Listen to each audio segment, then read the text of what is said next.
What's up, babe? Oh my. Hey, You look good. thank you. Yes. I don't know which had me on my feet more. Was it the fact that, you had Chelsea give a piece of her mind to Jimmy, or was it the Britney and Kenneth reveal? Oh my God, that was cute. Hey there, thanks for stopping by, it's your girl Valerie. Welcome to my channel. If you're new here, don't forget to subscribe, click the like button, turn on the notification bell for when I upload new videos, and definitely leave a comment. In this episode, I'll be reviewing Love is Blind, season 6, episode 4. Why does Love is Blind seem like a competitive sport? Why does it seem like everybody wants to be on TV and they're going to say and do whatever they feel the other person in the other pod needs to hear in order for them to say yes or in order for them to propose? Because you have Jeremy with Sarah Ann saying, they're attracted to one another. Yes, there are red flag things that Sarah Ann says. Things like, do you talk in while you're having sex? Do you like a bit of crazy? But still, he's saying he's physically attracted to her, even though he hasn't seen her. And then you have Laura come in and he says, oh, I see myself with you. And it's like, which is it? Why is it you're trying to keep both girls on a string? There's nothing substantial that sort of makes me believe that you really like the person you're speaking to, other than you want to be on TV. And in order to be on Netflix, you need to propose. And even if you propose, you might not get picked. So you need to make your relationship believable. And so the fact that Laura was feeling some type of way when Sarah Ann was talking about her connection, to Jeremy in the women's lounge, I didn't get that. And I think the producers need to change their ways. They need to sort of revamp how the show goes, because people are going to over-exaggerate their feelings. People are going to over-exaggerate their connection just because they want to be on TV. It's just the same way with AD and Clay. I think AD wants to be on TV. And because she wants to be on TV, this is why she's gone back to Clay. Because nothing about Clay says to me he's ready to get married. Nothing at all. And so the fact that you have Jeremy with Laura and Sarah Ann, I'm attracted to you, I have a strong connection, I'm planning Christmases with you, it does not make any sense to me. I am one person who likes to support my people, but what I'm going to say is Clay and AD's gameplay. I'm sorry. After watching Tiffany and Brett and then seeing this, I'm sorry, but this is gameplay. I'm going to say it and I'm going to call it, because AD said, thank you for giving me this. Well, thank you for giving you what? Thank you for giving you what? So she really wanted to be on TV. And so she's thankful that he's given her the opportunity to be on TV. I might be reading between the lines, but that's how I feel. I feel like they both wanted to be on TV and they both decided to go for it. I think AD romantically, she liked Matthew. I think romantically she wanted to be with Matthew, and when that fell through, she decided to be strategic and go for gameplay, and this is why she's going with Clay. Nothing about Clay says he is the man that he's pretending to be. The fact that he's decided to read the Bible verse after telling her about her body, and for him to suddenly have this aha moment, I'm going to repeat, where he says, I'm not just focused, I was a fool because I was focused on body and I was saying I wouldn't propose without seeing your body, but now I'm born again. What about it? What substantial stuff have the two of you discussed that has made you feel like you're at this moment where you want to propose? I'm not buying it. Whoever's buying it, good luck, but I'm not buying it. Even if they do stay married, I think they will do the Ayana and Jared and stay married possibly for a year and then get divorced, but I don't see it personally. Am I happy that AD accepted Clay's proposal? No. I think given the other quality of men that were on the show, it makes me question why in particular did AD shortlist Matthew and Clay? Why didn't she get along with the rest of the guys? Or what is it about the other guys that she didn't like? Because there are quality men on the show. There are quality men. Johnny was a great one. You have I know he's younger. Don't get me wrong. Kenneth is younger, but Kenneth seems like a great guy. There was another great guy. I've forgotten his name. So I don't get why she sort of shortlisted the two sort of biggest red flags in the experiment. And for her to accept this proposal and say, thank you for giving me this moment. thank you for giving me this. It's like, I don't think she was seriously looking for marriage. Don't get me wrong. I don't know her as a person. I'm not knocking her, but given the choices that she's made, I think she's one of those people who believes in building her own man. And so, getting this man to rise from the ashes and be the best person that he can be. This is one of the things that Clay said in his speech before he proposed. And I don't know why you want to be a Build-A-Bear wife. No. There are better men out there. She should have chosen someone way better. She should have shortlisted someone way better. I don't think all the guys broke things off with her. I think she broke it off with quite a lot of good guys because she wanted someone she could fix up. And this fixer-upper, oh, may the force be with her, because it's going to be a battle. It really is. Anyway, the contrast is amazing, going from AD and Clay to Kenneth and Brittany. Oh my God, that is one of my favorite, if not my favorite, revealed from Love is Blind. In the sense that I know Brittany said it was going to be respectful when they kissed, but I love how they presented their sort of a reveal, in the sense that they had to maintain, his dignity. They had to ensure that whatever he did or however he came across, that did not impact how the children or the parents at his school or the teachers saw him as a person. It was respectful. The fact that their clothes were coordinated, they both went all black. Oh my God. The fact that they were so giggly and giddy. Oh my God. And the fact that, she was talking about, oh, I like how his nose crinkles when he smiles. They are. I hope people don't come into play in regards to the race issue, but I hope they stand firm like, Chelsea and Kwame or what's her name from season 1? Oh my God, Lauren and Cameron, and stand by their love, because it is amazing. It is love at its purest. It's not sexual. It's not, about the race. It's just liking the person that you connected with, loving the person that you connected with, and having this emotional strong bond that cannot be breakable. Oh my God, I really love them and I'm so here for it. Oh my God, I digress. So Chelsea goes on her date with Trevor, and that date, I feel sorry for Trevor, because of all the girls in the pods, he decided to stay with Chelsea. Chelsea is more there for the attention. Chelsea wants to be the winner. Chelsea wants to outdo any of the beautiful girls or girls that she thinks are prettier than her.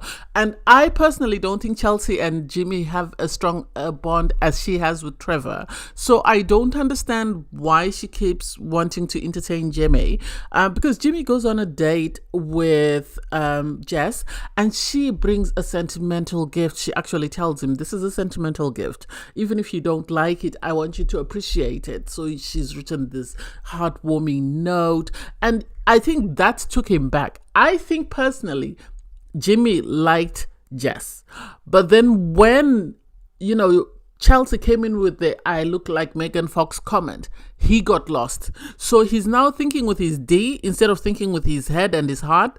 And so now he's stuck in a way whereby he's got this strong connection with Jess. Yes, he understands she's got a kid. Yes, that is a responsibility that he might have to take on board, even though she said that dad is involved.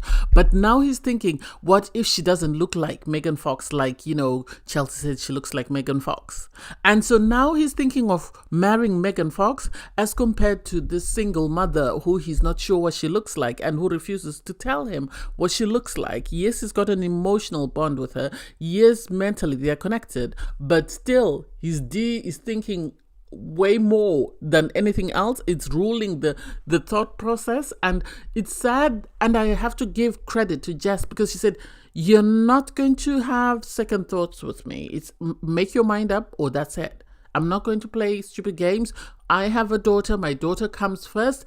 And once I introduce you to my daughter, I don't want you to start saying you're undecided. Because she even said this in the pause, that if he's undecided now, I don't want him to be undecided in front of Autumn. So he needs to make up his mind, because once he's made up his mind, we're going. There's no stopping. And so I give her credit for putting her child first and putting her child's well-being first, mental well-being first, because she said, I'm not introducing my man to someone who's undecided, who's going to change his mind at some point, because my child is going to become attached. So it's either he likes me, he likes my baggage, and we keep it moving. And oh my God, could I love Kenneth more? Kenneth has the maturity that you wish someone like Clay had, in the sense that he told him, you need to use your heart, to allow your heart to lead you to what you think is best, because he's sort of saying to Kenneth, oh, I really like the way she handled it. She handled it in a mature way. Yes, I can't tell her what she needs to hear now and tell somebody else the same thing. So I need to make up my mind who I want between the two of them. And it's like, there's no competition, really. There's no competition. I don't even know why you're still entertaining Chelsea, but hey, it is what it is. So you have Jimmy go on this date with Chelsea, and he confesses his love for Chelsea. And for me, I think he's still stuck on the I look like Megan Fox comment, and this is why he feels like he's suddenly in love with Chelsea.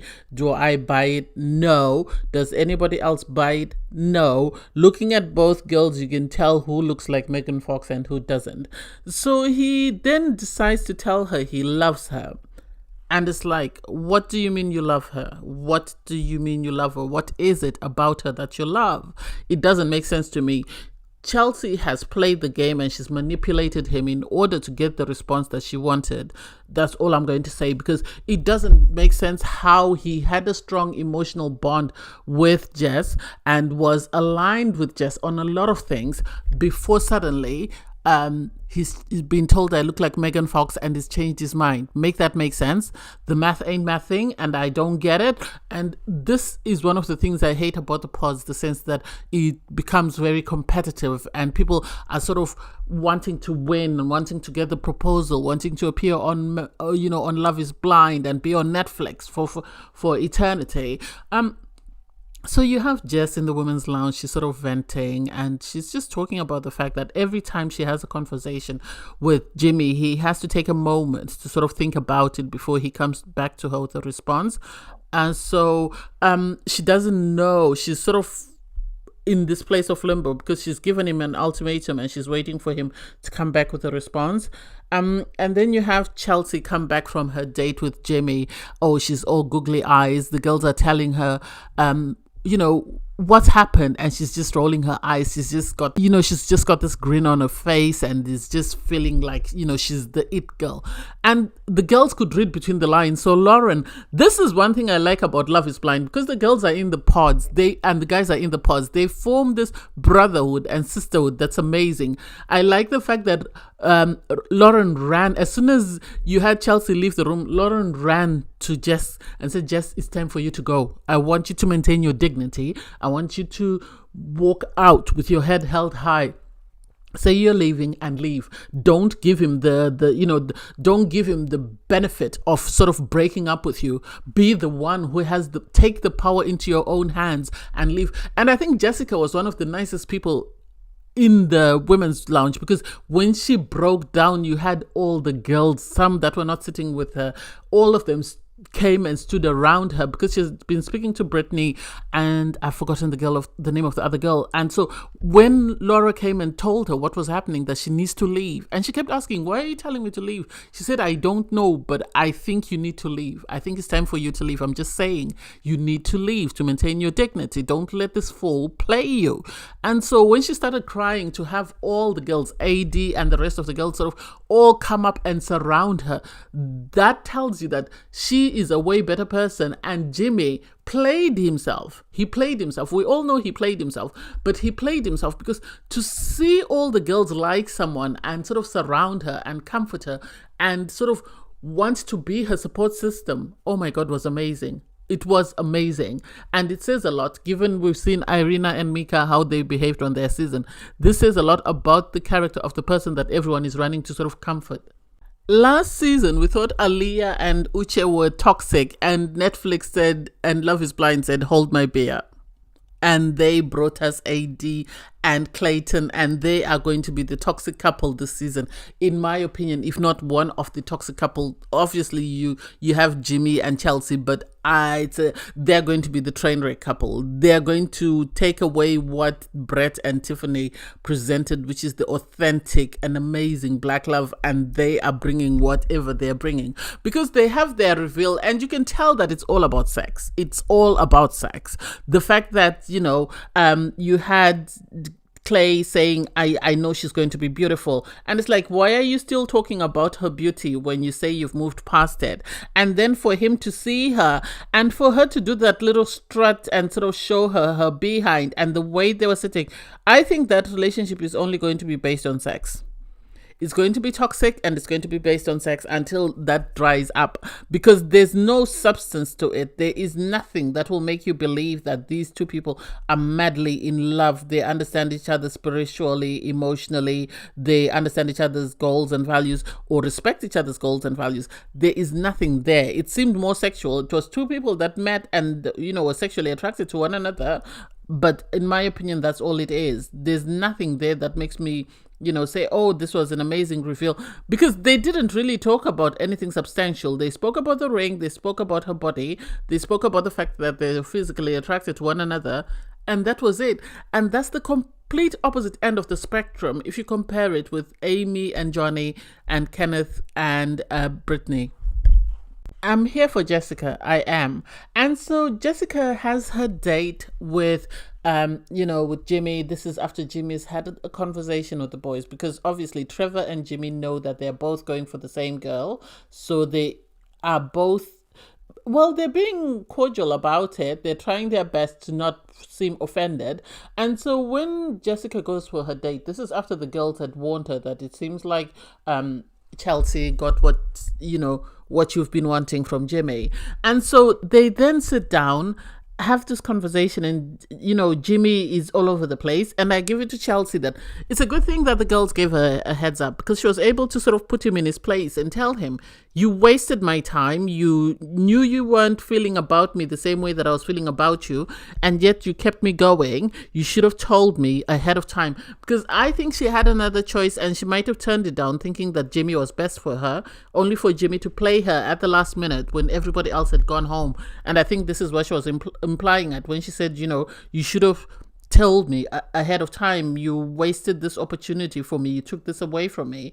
And it makes me question, who else were her second or third people? Because I understand you have to cut it down until you're left with two, and then from two you sort of cut it down to your final person.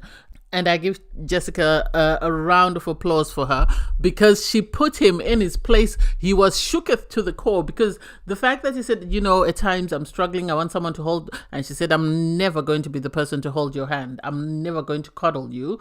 At the end of the day, you have to be the man of the house. And you can't sit there and wait for her to sort of hold your hand and, talk you through certain situations. So I give her credit for telling him. And the fact that he thought he was dumping, Jessica for Megan Fox, he's going to cry.